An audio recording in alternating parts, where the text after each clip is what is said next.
आप सभी को प्रणाम। मेरा नाम अध्वरेश पांडे है और अभी हमने पापा के साथ मिलके एक लेक्चर रिकॉर्ड किया है।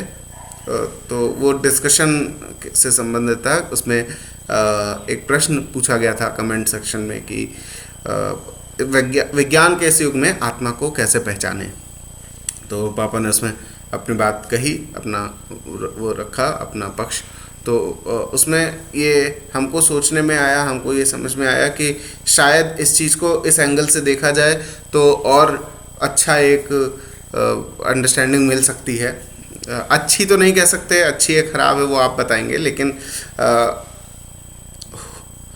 पिताजी ने एक बात कही जहाँ से इस चीज़ को हम आगे लेके चल रहे हैं कि जो द्रव्य जो शाश्वत है, जो शुरू से अंत तक लगातार एक जैसा है, वो कभी बदलता नहीं है, उसको वहाँ पे आत्मा की प्रतीति होती है, वहाँ पे आत्मा मिलती है, वो चीज़ आत्मा है।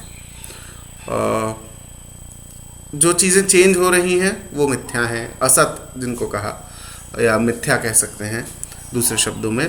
तो अब प्रश्न जो हमारा है कि विज्ञान के इस युग में आत्मा को कैसे पहचाने। तो पहली बात तो मैं न विज्ञान की अथॉरिटी हूँ और न आत्मा पे बहुत ज़्यादा ज्ञान रखता हूँ कि मैं बताऊँ, लेकिन ये मेरा जो एक जनरल परसेप्शन है, जो मेरा जो आइडिया है इन दोनों शब्दों को लेके, उनके सामंजस्य से जो मुझे समझ में आ रहा है वो मैं आपके सामने प्रस्तुत कर रहा हूँ। तो हुआ क्या कि कोई भी चीज़ को सिद्ध करने के दो तरीके होते हैं। एक होता है कि उसकी इनहेरेंट क्वालिटी को बताना। जैसे अगर हम इस अंगूठे को सिद्ध करें तो हम बताएंगे कि ये सबसे मोटी उंगली, वैसे तो मोटी भी सापेक्ष टर्म है, लेकिन उसको अंदर के गुणों से बताना, ये उसका एक तरीके से उसको परिभाषित करना या उसकी ओर इंगित करना माना जाएगा। दूसरा ये होता है कि उसके चारों ओर की जो चीज़ें हैं उनसे उसको अलग बताना। जैसे जो तर्जनी नहीं है, जो मध्यमा नहीं है, जो अनामिका नहीं है, जो कनिष्ठा नहीं है, वो अंगूठा है ना। तो ये एक तरीका है।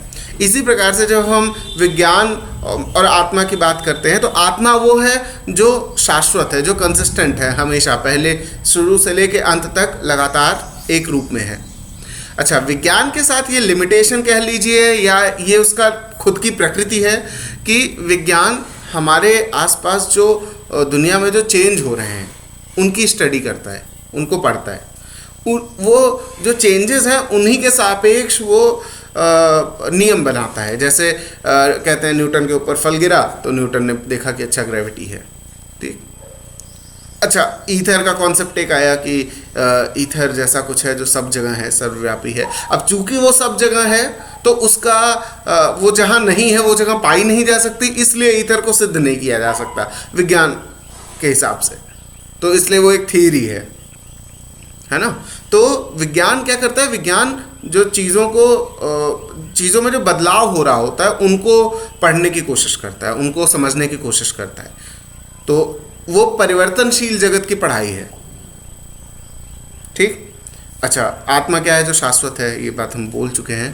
तो अब जो हमने कहा, जो हमने बताया कि एक चीज़ को समझने के दो तरीके होते हैं। एक होता है उसकी इनहेरेंट क्वालिटीज़ को समझना और दूसरा होता है उसको सापेक्षिक रूप से समझना। जैसे हम बोलें कि हाँ, मैं तर्जनी से 90 डिग्री पे जो उंगली होती है वो होती है, वो अंगूठा होता है। ये एक तरीका हो गया सापेक्ष तरीका। इसका मतलब कि तर्जनी अंगूठा नहीं है। तो अब इसी तरीके से अगर हम समझें तो विज्ञान इसको पढ़ रहा है। विज्ञान चेंजिंग नेचर को पढ़ रहा है, जो नेचर प्रकृति में जो चेंजेबल चीज़ें हैं, जो परिवर्तनशील हैं, उनको पढ़ रहा है।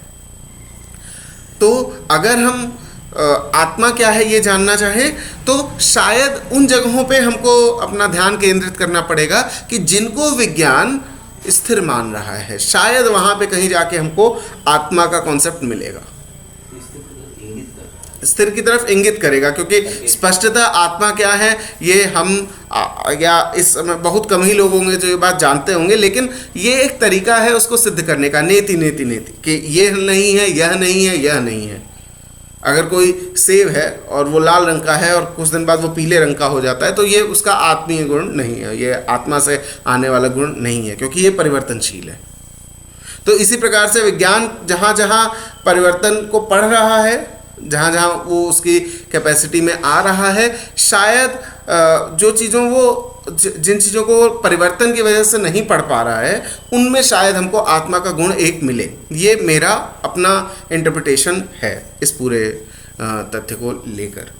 तो अगर हम ऐसे बात करें वैज्ञानिक दृष्टिकोण से, या विज्ञान के सापेक्ष आत्मा को कैसे आप परिभाषित करेंगे, तो एक ही तरीका बचता है कि ये चीज़ें जो परिवर्तनशील हो रही हैं, जिनको विज्ञान ने सिद्ध किया कि हाँ ये बदलता है, ये बदलता है, ये बदलता है, ये बदलता है, वो आत्मा नहीं है।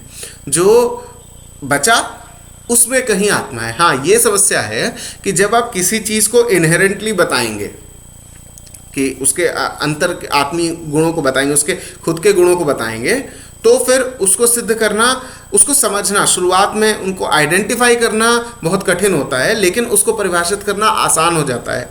आसान इसलिए कि आपको एक ही चीज़ बतानी है, लेकिन जब आप नेति नेति नेति वाला रास्ता बताएंगे, हाँ, तो फिर आपको सब चीज़ों को सिद्ध करना पड़ेगा।